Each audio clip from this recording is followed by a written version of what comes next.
nagulat ako dito po sa letter E42 nakalagay dito, nag-deliver kay Senator Tito Soto.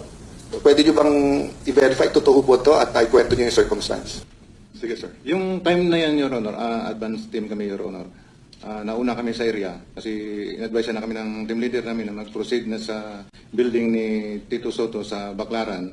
So, after lunch, nandun na po kami aboard. Ngayon, nag-aantay kami na dumating sila ni Boss Saldi. Pero na dumating sila, ngayon, na okay na yung area, nariko na namin. Pagdating nila, na ako nag-guide po dun sa baba. Parang may basement sa gilid ko.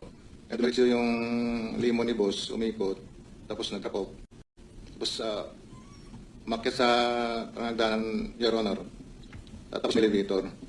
Kasama niya po si A.A. Mark, saka si Paul, saka yung ISO niya po nga si Police Major Dichoso po. At tapos noon, pasakay siya sa elevator, pagbukas ng elevator, may nagsalubong po doon. Sumakay sila.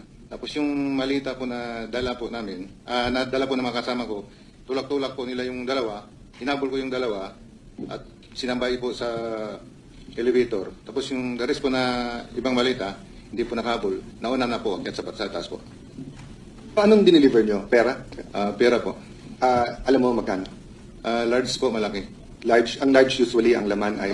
40 to 70 po. So, ilan ang dineliver?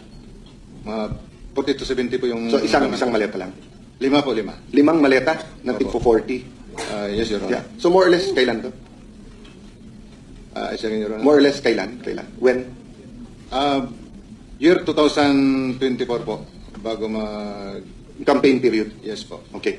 So, kaya ako to tinatanong dahil mabigat sa akin to dahil nga pinaniniwala natin yung Blue Ribbon Committee na pinamunuan ni Senator Lacson, but everyone knows magpartner talaga yan si Senator Tito Soto and Senator Lacson. No?